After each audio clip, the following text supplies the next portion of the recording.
نحمدہ و نصلی علی رسولہ الکریم اما بعد فاعوذ باللہ من الشیطان الرجیم بسم اللہ الرحمن الرحیم۔ جو غیر مبین ہیں، جو یہ اعتراض کرتے ہیں کہ حضرت مسیح موعود علیہ الصلوۃ والسلام امام مہدی تو ہیں لیکن نبی نہیں ان کو کہتے، تو اس بارے میں آپ ہماری کیا رہنمائی فرمائیں گے؟ مسلم احمدی بھائی، آپ کو میری آواز آ رہی ہے؟ السلام علیکم۔ جی وعلیکم السلام۔ سب سے پہلے تمام سامعین کو میری طرف سے السلام علیکم ورحمۃ اللہ وبرکاتہ۔ نحمدہ ونصلی علی رسولہ الکریم اما بعد فاعوذ باللہ من الشیطان الرجیم بسم اللہ الرحمن الرحیم۔ جواد صاحب، جیسا کہ آپ نے سوال کیا ہے کہ ہمارے جو غیر مبین بھائی ہیں ان کی طرف سے بعض وجوہات پیش کی جاتی ہیں، اور ان میں سے ایک وجہ یہ ہے کہ حضرت مسیح موعود علیہ الصلوۃ والسلام صرف ایک مجدد کے طور پہ تھے۔ خدا تعالیٰ نے ان کے لیے جو لفظ نبی ہے وہ صرف ایک محض استعارے کے رنگ کے طور پہ ہی استعمال کیا ہے، جو صرف لفظی معنوں میں ہے، ورنہ اس کا حقیقت سے یا نبوت کے ساتھ کوئی تعلق نہیں ہے۔ لیکن حیرت کی بات ہے، جب ہم حضرت مسیح موعود علیہ السلام، قرآن، حضرت صلی اللہ علیہ وسلم کی تعلیم کو دیکھتے ہیں تو انہوں نے جو باتیں بیان کی وہ ایسی ہیں کہ حضرت مسیح موعود علیہ السلام کے لیے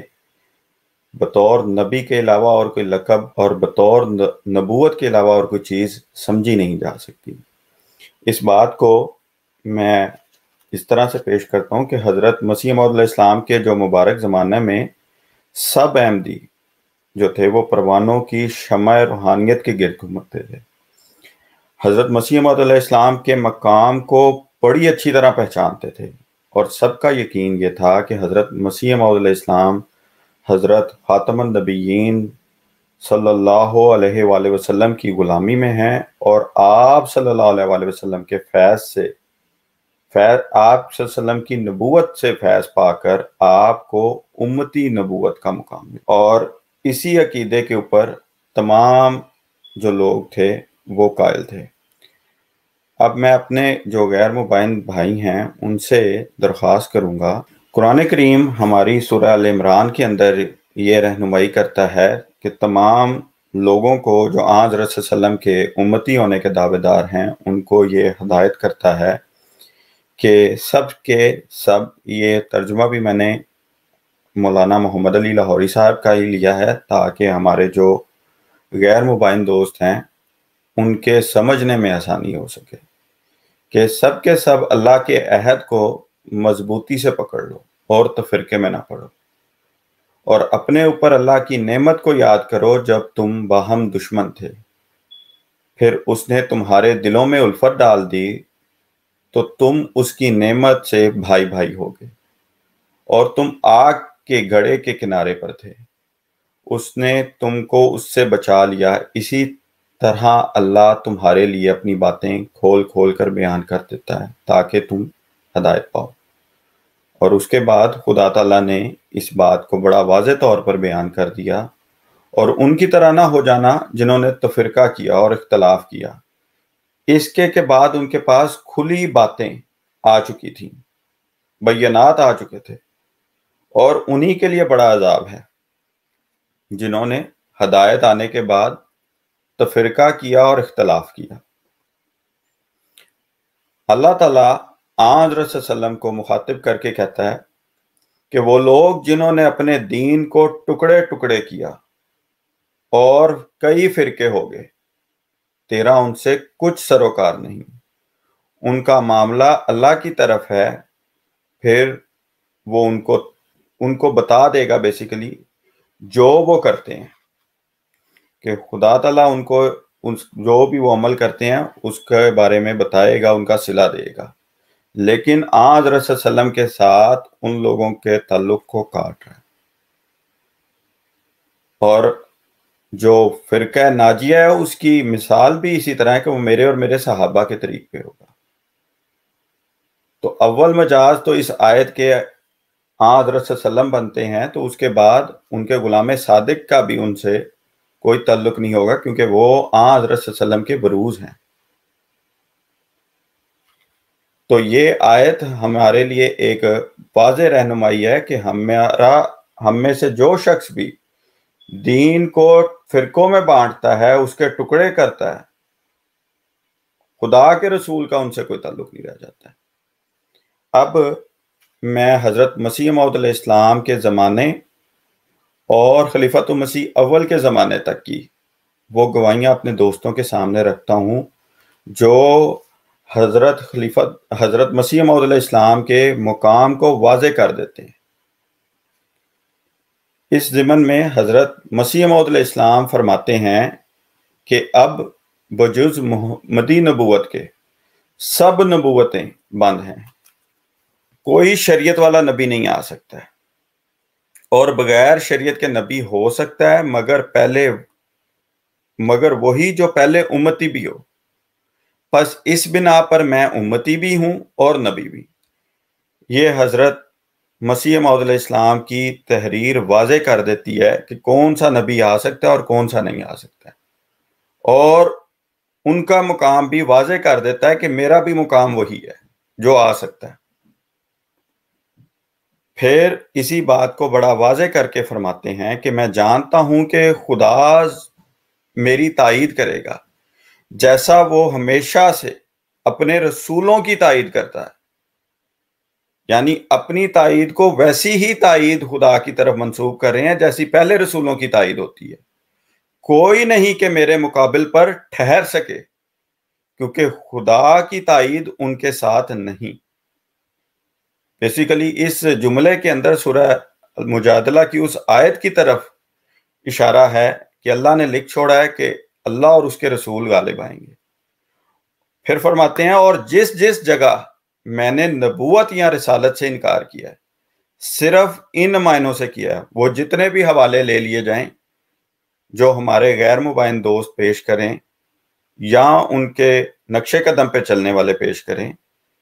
ان میں ہے کہ صرف ان معنوں سے کیا ہے کہ میں مستقل طور پر کوئی شریعت لانے والا نہیں ہوں، اور نہ میں مستقل طور پر نبی ہوں، مگر اگلا جملہ ان کے مقام، ان کے مرتبے کو واضح کر دے گا، مگر ان معنوں سے کہ میں اپنے رسول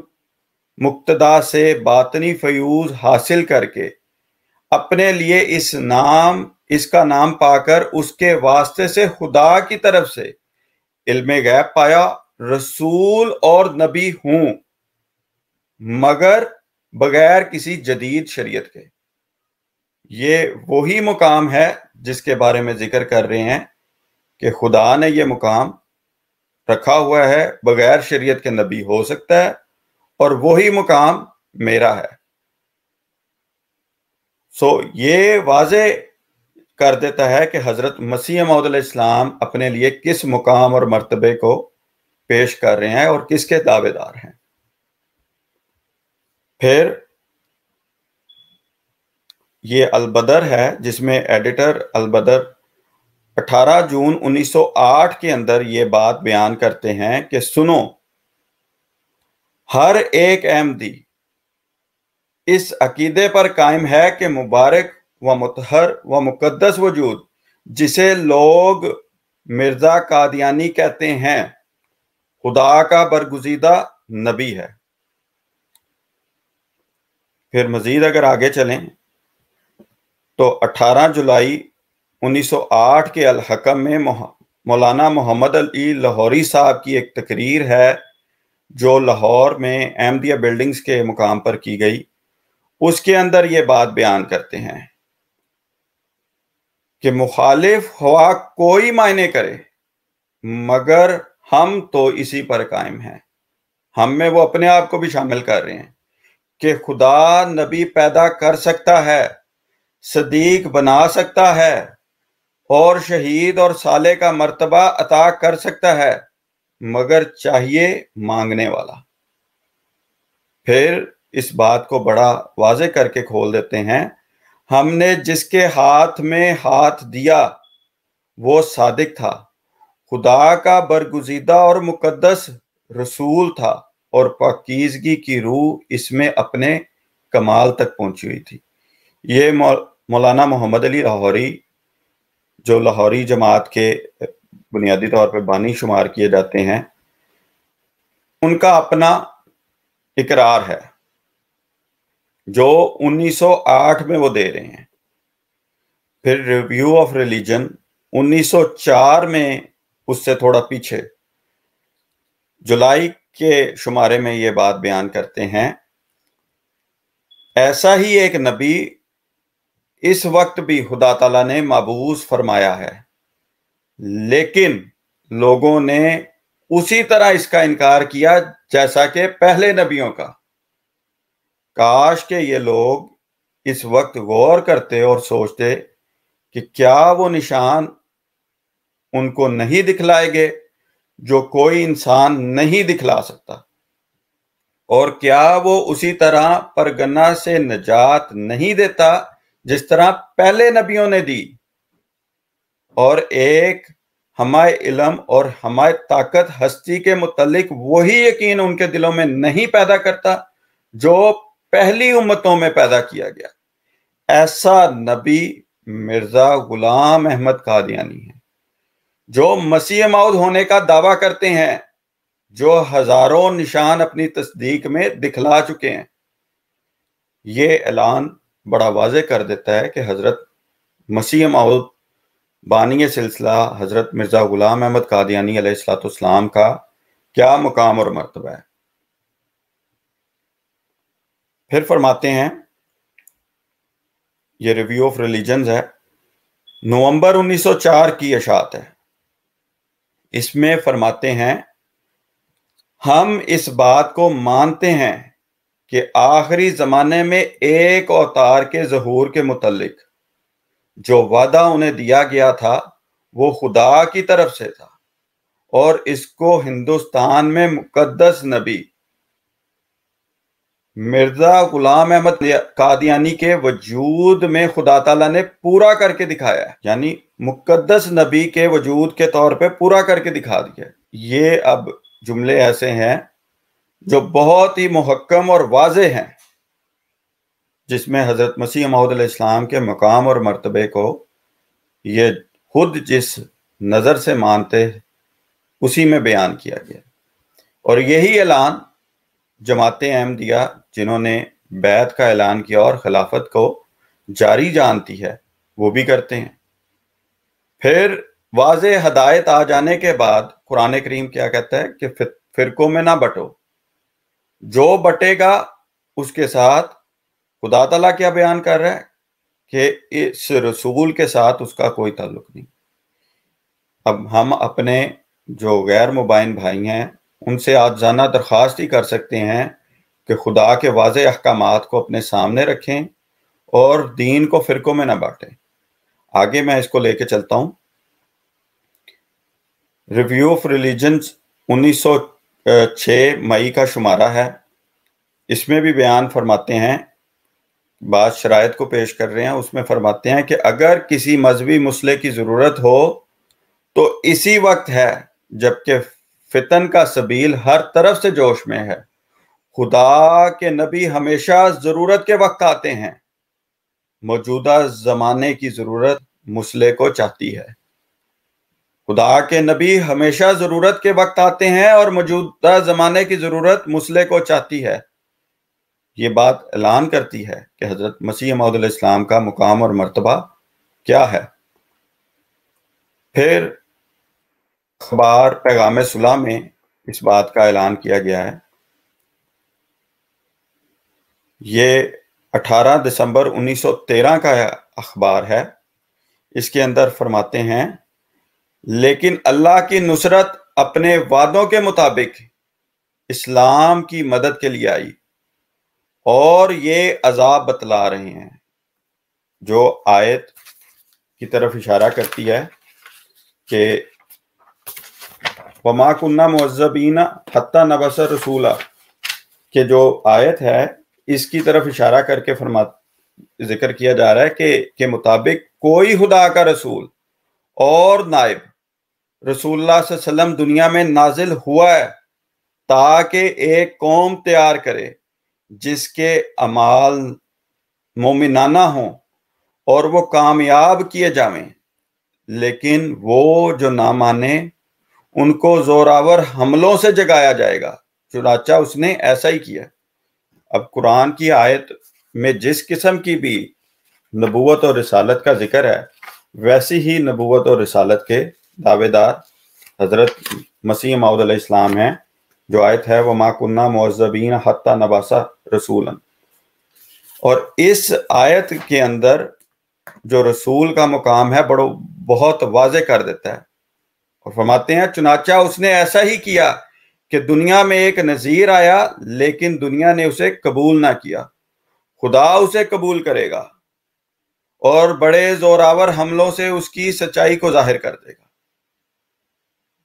اور اس الہام کی دوسری قرت کو حضرت مسیح موعود علیہ السلام نے ہی بیان کیا ہے کہ دنیا میں ایک نبی آیا۔ اور پھر 1908 جون جولائی کے ریویو آف ریلیجن میں کرتے ہیں کہ حضرت مسیح موعود سے اگر ہم کو کوئی مطالبہ ہو سکتا ہے تو منہاج نبوت کی روح سے ہی ہو سکتا ہے۔ تو اگر ان کا